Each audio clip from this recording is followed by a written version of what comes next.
सत्य और अहिंसा के रास्ते पर चल के तुमने ही करुणा और दया का अर्थ समझाया है। क्या होता है स्वाभिमान, किसे त्याग कहते हैं और किसे सेवा, तुमने ही आचरण में ढाल ये समझाया है। तुम राष्ट्र माता हो। ये है कस्तूरबा गांधी। इनके बारे में गांधी जी ने कहा था, अहिंसा का संदेश कस्तूरबा से सीखा जा सकता है। कस्तूरबा के बिना अहिंसा के प्रयत्नों और आत्म संयम में मैं सफल नहीं हो सकता था। भारत के इतिहास में अमर है कस्तूरबा गांधी। आजादी की जंग में अंग्रेजों के अन्याय के खिलाफ चलाए गए सत्याग्रह आंदोलनों में बा की भूमिका विशेष महत्वपूर्ण रही है। उन्होंने बहुत कष्ट सहे, जेल गईं, समाज सुधार के कार्यों में सक्रिय रूप से योगदान दिया। हरिजनों के उद्धार के लिए उन्होंने गांधी जी के साथ साथ प्रयास किए। बा का जन्म 1869 में गुजरात के पोरबंदर नगर में हुआ। इनका नाम रखा कस्तूरबेन माकन कापड़िया। बचपन में मां झांसी की रानी की कहानी कस्तूर को अक्सर सुनाती। कौन जाने कस्तूर के स्वभाव में निडरता और साहस के गुण वहीं से आए हों। कस्तूर के पिता मोहनदास करमचंद गांधी के पिता श्री करमचंद गांधी के परम मित्र थे। इन दोनों ने कस्तूर और मोहनदास, जो लगभग हम उम्र थे, उनका विवाह करा दिया। इस तरह अपनी दोस्ती को और मजबूत बनाया। विवाह के बाद मोहनदास कस्तूर पर कुछ ज्यादा ही निगरानी रखने लगे। कस्तूर कहाँ जा रही हैं, किससे मिल रही हैं और क्यों। पर कस्तूर को ये बिल्कुल मंजूर ना था। उन्हें अपने आप पर पूरा भरोसा था और वे एक दृढ़ इच्छा शक्ति वाली स्त्री थीं। वे अक्सर मोहनदास को उनके अनुचित स्वभाव के प्रति सचेत करतीं। उनके पोते श्री अरुण गांधी ने कस्तूरबा पर लिखी किताब द फॉरगॉटन वुमन में लिखा है, मेरी दादी स्वतंत्र थीं। उन्होंने किसी को भी स्वयं पर आदेश देने का अधिकार नहीं दिया, अपने पति को भी नहीं। हाँ, उनका ढंग समझौता परख होता था, चुनौती भरा नहीं। यानी कि बात जब तक किसी बात को अच्छी तरह से समझ नहीं लेती थीं, तब तक वो उसे स्वीकार नहीं करती थीं। बाकी अपनी जिंदगी थी जिसे उन्होंने अपनी तरह से जिया भी। वे एक अच्छी पत्नी बनना चाहती थी, मगर अपने स्वाभिमान और अपने सम्मान की रक्षा करते हुए।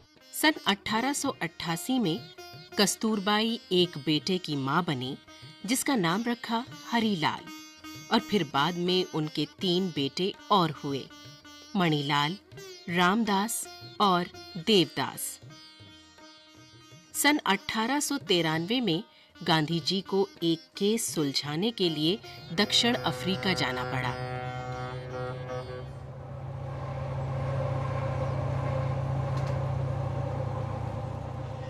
वहां के प्रवासी भारतीयों को कुली कहकर पुकारा जाता था। गांधी जी को ये नागवार गुजरा। इस रंग भेद के विरोध के लिए उन्होंने वहीं रहने का निश्चय किया और बा और बच्चों को भी साथ ले गए। उन दिनों दक्षिण अफ्रीका की सरकार ने एक कानून पास किया जिसके अनुसार हिंदू विवाह को वैध नहीं माना गया, क्योंकि हिंदू विवाह ईसाइयों के विवाह की तरह रजिस्टर में दर्ज नहीं किया जाता था। गांधी जी ने वहां की महिलाओं को इसके खिलाफ सत्याग्रह आंदोलन करने की राय दी। इस आंदोलन का नेतृत्व कस्तूरबा गांधी ने किया। उनके साथ वहां की हिंदू, पारसी, मुस्लिम, अमीर गरीब सभी महिलाएं शामिल हुईं और जेल गईं। कस्तूरबा को 3 महीने का कारावास मिला। अंत में वहां की सरकार को इस कानून को रद्द करना पड़ा। ये कस्तूरबा की पहली जीत थी। वहीं जोहानिसबर्ग में गांधी जी ने वकालत के लिए कार्यालय खोला। इसी जगह के बाहरी इलाके में एक मकान लिया, अपनी गृहस्थी बसाई। दक्षिण अफ्रीका के भारतीयों को एकजुट करने के लिए कस्तूरबा और गांधी जी ने नेटाल की राजधानी डरबन के पास फिनिक्स में एक बस्ती बसाई। यहाँ कई भारतीय परिवार परिश्रम कर शांति से रहने लगे। सन 1915 में गांधी जी के साथ सारा परिवार भारत लौटा। उनका शानदार स्वागत किया गया। उन्होंने अहमदाबाद में पहले कोचरब और फिर साबरमती आश्रम की स्थापना की। बापू ने बा को आश्रम के संचालन का कार्यभार सौंपा। आश्रम में बा हर एक की सुख सुविधा का ध्यान रखती। वहां सबके काम बटे हुए थे। सफाई का, पशुओं की देखभाल, रसोई, बच्चों की पढ़ाई, व्यावसायिक शिक्षा और बागबानी का। एक बार साबरमती आश्रम में गौशाला में काम करने वाले लोग कहीं और चले गए। अब गौशाला का काम भी आश्रम वासियों को बांटकर करना था। बा भी गौशाला पहुंची और मैनेजर से कहने लगी, मुझे कुछ काम क्यों नहीं बताते। वहां की व्यवस्था करने वाले सोचने लगे, भला बा को क्या काम बताएं। मैनेजर ने कहा, जी हाँ, मैं वही सोच रहा था कि आपको क्या काम बताऊं। बा ने कहा, गायों के लिए ग्वार नहीं डलनी है क्या? लाओ लाओ मुझे दो। और बा ग्वार ले जाकर चक्की पर बैठ गई और गाते गाते ग्वार दलने लगी। तो बा में काम के प्रति ऐसी लगन थी। बा को एक भजन बहुत प्रिय था, भज मन राम चरण सुखदाई। साबरमती और सेवाग्राम आश्रम आज के भारत के दर्शनीय स्थल हैं। आश्रम गांधी जी और बा की कर्म भूमि रहे हैं, जिसमें जाति भेद से परे अमीर गरीब सब तरह के लोग रहते थे। उस समय जब देश में छुआछूत का जहर तेजी से फैल रहा था, बा ने गांधी जी के साथ सशक्त ढंग से हरिजनों की दशा सुधारने में सहयोग दिया। आश्रम में हरिजनों को सम्मिलित किया गया। बा और बापू ने एक हरिजन बिटिया लक्ष्मी को गोद लिया, उसका पालन पोषण किया। बा ने रूढ़ियों को त्याग कर समाज के सामने एक नया उदाहरण प्रस्तुत किया। कस्तूरबा गांधी जी के साथ भारत में हरिजनों के उद्धार के लिए चंदा इकट्ठा करने के लिए जगह जगह घूमी। उन्होंने भारतवासियों से हरिजनों के प्रति अपने विचारों को छोड़ने की अपील की। पंजाब में आयोजित एक सभा में उन्होंने कहा, हरिजन आंदोलन अब हमारी जिंदगी का हिस्सा बन गया है। ये हमारे दिलों पर गहराई से छा गया है। इसके बिना हम धर्म और सच्चाई के रास्ते पर एक कदम भी आगे नहीं बढ़ सकते। छुआछूत के पाप को हम सिर्फ त्याग और सेवा से धो सकते हैं। बा हर सत्याग्रह आंदोलन में बापू के साथ बढ़ चढ़कर हिस्सा लेती थीं। अपनी सुख सुविधा का उन्होंने कभी ध्यान नहीं रखा। गांधी जी ने लिखा था, मेरे हर राजनीतिक संघर्ष में वो मेरे साथ होती थीं। वो सच्ची शिक्षा का एक उदाहरण थीं। बा ज्यादातर बापू के साथ रहती। जब भी कभी लंबी यात्रा का सवाल आता तो बा का सबसे छोटा बिस्तर और सबसे छोटी अटैची होती। बापू ने कहा था, बा हम सबको हराती हैं। इतना कम सामान और इतनी कम जरूरत किसी दूसरे की नहीं है। मैं सादगी का इतना आग्रह करता हूँ, फिर भी मेरा सामान बा से दुगना है।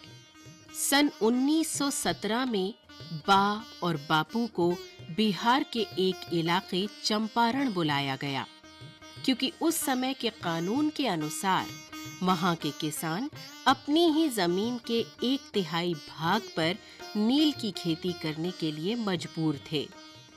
नील बागान के मालिकों द्वारा इस खेती का उन्हें बहुत कम मूल्य दिया जाता था, जिससे वहां गरीबी बढ़ती जा रही थी।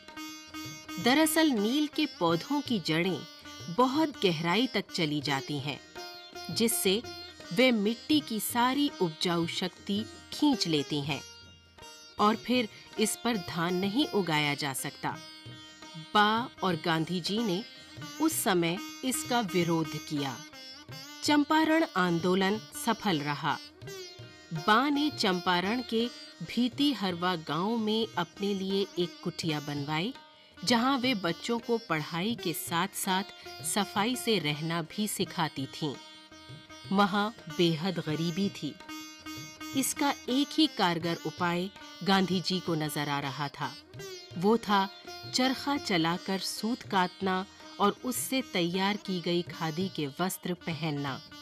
बा और गांधी जी चरखा चलाना और खादी पहनना स्वराज के महत्वपूर्ण साधन मानते थे।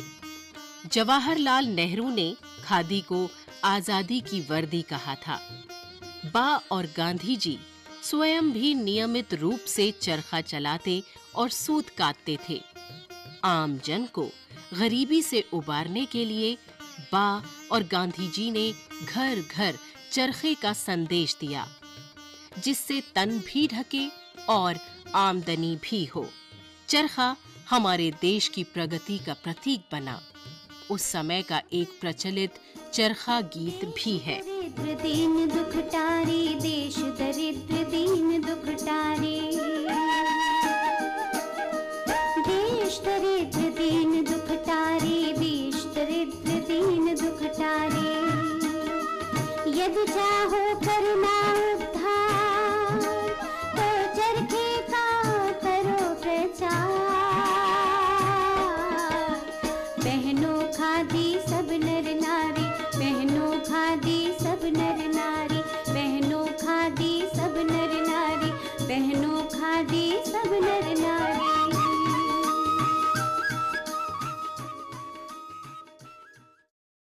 इस तरह देश में हर जगह अन्याय के खिलाफ आवाज उठाने में बा निरंतर सत्याग्रह आंदोलनों से जुड़ी रहीं। सन 1918 में गुजरात के खेड़ा इलाके में अकाल पड़ा। उस समय जमीन के मालिकों ने सरकार से लगान माफ करने की अपील की। सरकार टस से मस नहीं हुई। इसके विरोध में बा और गांधी जी ने स्वयं सेवकों के साथ सत्याग्रह किया। गांधी जी गिरफ्तार किए गए, पर बा का हौसला बना रहा। इस अवसर पर महिलाओं की भूमिका क्या हो, इस बारे में बा ने संदेश दिया। भाइयों और बहनों, हमारे पुरुषों ने सत्य के लिए जो लड़ाई छेड़ी है, हमें उसमें उत्साह प्रदान करना चाहिए। अंग्रेज सरकार अगर हमारी जमीन जब्त करना चाहती है तो करने दीजिए, लेकिन लगान का एक पैसा देकर झूठे ना बनिए। हमें सरकारी नौकरों से डर ना मानकर धीरज रखना चाहिए। अपने भाइयों, पतियों और पुत्रों को हिम्मत बंधानी चाहिए। स्वराज पाने के लिए इन मुश्किलों का सामना तो करना ही होगा।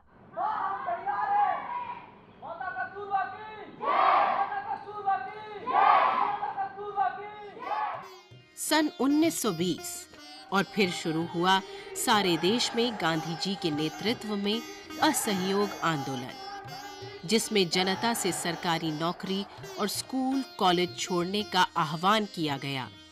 विदेशी कपड़ों का बहिष्कार किया गया। इस आंदोलन में गांधी जी गिरफ्तार किए गए। गांधी जी 6 साल के लिए बंदी बनाए गए। जब जब गांधी जी गिरफ्तार किए गए, बा ने उस जगह के सत्याग्रह का मोर्चा संभाला। वो गांधी जी की अनुपस्थिति में लोगों में स्फूर्ति का संचार करती थीं, उनका मनोबल बढ़ाती थीं। ऐसे में उन्होंने लोगों को कभी भटकने और निराश होने नहीं दिया। वे कभी रचनात्मक कार्यों में लगीं, कभी जेल गईं, लेकिन साहस कभी नहीं छोड़ा। उन्होंने अपने देशवासियों से अपील की, मेरे प्यारे देश बंधुओं और बहनों, मेरे पति को 6 वर्ष की साधारण सजा हुई है। मैं कुछ स्थिर और बेचैन जरूर हुई हूँ, पर हम धैर्य रखेंगे। इस कठोर सजा का हमारी तरफ से पहला उत्तर ये होना चाहिए कि सभी स्त्रियां सूत काटना और चरखा चलाना अपना परम कर्तव्य समझें। सभी स्त्री पुरुष विदेशी कपड़ा त्याग दे। सभी व्यापारी विदेशी कपड़े का व्यापार छोड़ दे। तो क्या आप हैं हमारे साथ?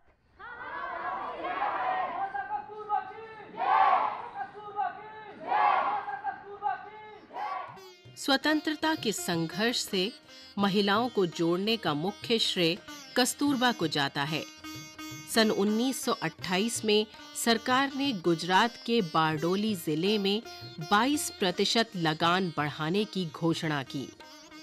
किसानों ने सरदार वल्लभ भाई पटेल के नेतृत्व में सत्याग्रह शुरू किया। अंत में सरकार को लगान वृद्धि को रोकना पड़ा। इस आंदोलन में कस्तूरबा के आह्वान पर पहली बार वहां की महिलाएं सत्याग्रह में शामिल हुई थीं। स्त्री शक्ति को सामने लाने में कस्तूरबा को अद्भुत सफलता मिली और इस आंदोलन की जीत हुई। नमक कानून भंग करने के पीछे गांधी जी का मकसद था आम जनता को आजादी की लड़ाई से जोड़ना, और ऐसा हुआ भी। इस आंदोलन से सारा देश जुड़ गया।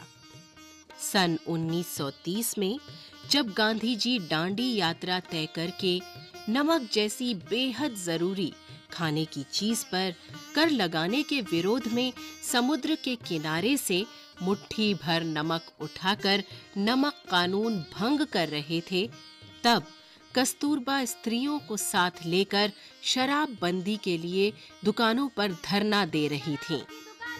बा के नाम में कुछ ऐसा खिंचाव था कि छावनी में सैकड़ों बहनें शामिल हो गईं। उनको हिम्मत और प्रेरणा बा से मिली। नतीजा ये हुआ, सूरत की सभी शराब की दुकानें बंद हो गईं। सरकार ने उनके वहां रहने पर पाबंदी लगा दी। कस्तूरबा की रहनुमाई पर उन्होंने मंडवे बांधकर अपनी छावनियां डालीं। अंग्रेजी सरकार ने उनकी सभी चीजें जब्त कर ली थीं। इस अवसर पर उन्होंने कहा, हम चटाइयों के झोपड़ों में रहेंगे और मिट्टी के बर्तन रखेंगे, फिर देखें वो क्या ले जाते हैं। ऐसा अदम्य साहस था कस्तूरबा में। नमक कानून भंग करने के आंदोलन में बापू गिरफ्तार हुए। देश सेवकों पर लाठियां बरसाई गईं। बा ने घायल स्वयं सेवकों का उपचार करवाया और उनकी बहादुरी की भरपूर सराहना की।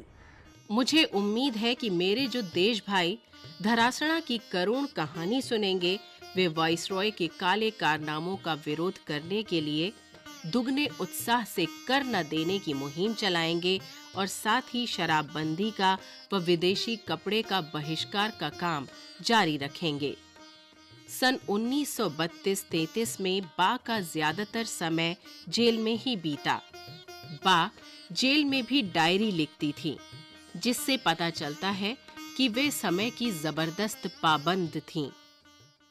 उनकी पारिवारिक डॉक्टर सुशीला नैयर ने अपनी पुस्तक हमारी बा में लिखा था, दक्षिण अफ्रीका और यहाँ की आजादी की लड़ाई में वे कई बार जेल गई थीं, पर उन्होंने ये कभी नहीं दिखाया कि वे कोई असाधारण काम कर रही हैं। देश के लिए अपनी इच्छा से गरीबी को अपनाया, सब सुख साधन छोड़े। उनका त्याग इतिहास में सदैव दर्ज रहेगा। पहले मेरे साथियों को छोड़ो, फिर मुझे छोड़ना। दूसरों के बारे में पहले सोचना बा का स्वभाव रहा है। जीवन के हर मोड़ पर बा ने गांधी जी का साथ दिया। वे दोनों एक दूसरे के पूरक थे, मित्र थे, आदर्श गुरु थे। इन्हीं दिनों बीजलपुर जलालपुर परिषद के अध्यक्ष पद पर बा को सम्मानित किया गया। इस अवसर पर बा ने कहा, अपने देश के इतिहास के एक बहुत नाजुक मौके पर आज हम यहाँ इकट्ठा हुए हैं। इस वक्त मुझे एक ही बात कहनी है कि आप आपस के झगड़ों को भूल जाइए। इस मौके पर सब एक हो जाइए। अब बा बापू की गैर हाजिरी में अपने हर कर्तव्य को दुगने वेग के साथ पूरा कर रही थीं। तभी गुजरात के एक इलाके बोरसद से तार आया। उस पर लिखा था, हमें कस्तूरबा के साथ की जरूरत है। ये तार उन महिलाओं की तरफ से था जिनके पतियों बहादुर किसानों ने सरकार को लगान देने से मना कर दिया था और जिसके फलस्वरूप उन्हें जेल जाना पड़ा था। बीमार होते हुए भी बा वहां पहुंची और उन्होंने इन औरतों का हौसला बढ़ाया। ऐसा लगता था जैसे बा जल्दी से जल्दी हर समस्या का समाधान कर देना चाहती थीं। सन 1942 अब बारी थी आजादी के लिए अंतिम लड़ाई की। गांधी जी ने अंग्रेजों भारत छोड़ो का प्रस्ताव पास किया। करो या मरो जन जन का नारा बन गया। बा महिलाओं के जत्थों के साथ जुलूस में शामिल हुई। उन्होंने कहा, करो या मरो का मंत्र मेरे दिल पर छप चुका है, अब किसी और चीज की जरूरत नहीं। इस अवसर पर सभी को करो या मरो के छपे हुए कागज अपने कपड़ों पर लगाने के लिए बांटे जा रहे थे। बा तो आजादी की लड़ाई के रंग में पूरी तरह रंग गई थीं। बापू गिरफ्तार किए गए। बा उस नियत स्थान पर पहुंची जहां बापू द्वारा भाषण दिया जाना था, पर बा भाषण नहीं दे पाईं। उन्हें भी बंदी बनाया गया और आगा खां महल में ही नजरबंद कर दिया गया।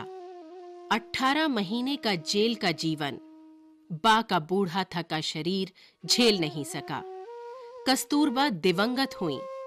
इस अवसर पर बापू ने कहा था, जैसे जैसे मेरा सार्वजनिक जीवन उज्जवल बनता गया, वैसे वैसे बा खिलती गईं और पुख्ता विचार के साथ मेरे काम में समाती गईं। हमारा संबंध अच्छे मित्रों का बना। बा के बिना मैं जीवन की कल्पना नहीं कर सकता। उसकी मृत्यु से जो जगह खाली हुई है वो कभी नहीं भरेगी। बा आज भी जीवित हैं हमारे मन में। सुप्रसिद्ध फिल्म निर्माता एटनबरो ने गांधी फिल्म बनाई। पर्दे पर बा एक बार फिर सजीव हुई। उन्होंने बा के बारे में लिखा था, बा एक असाधारण स्त्री के रूप में प्रसिद्ध हैं। वे त्याग, साहस और अविश्वसनीय रूप से गांधी जी की सबसे अधिक समर्पित शिष्या होने के साथ साथ वे उनकी देखभाल करती थीं और बहुत प्रभावी आलोचक थीं। कस्तूरबा साहस, सरलता, स्त्री शक्ति और स्त्री मुक्ति का प्रतीक है। कस्तूरबा की स्मृति सदैव हमारे साथ रहे। आइए इसी आशा और विश्वास के साथ हम सब आगे बढ़ने का संकल्प करें। यही बा को हमारी सच्ची श्रद्धांजलि होगी।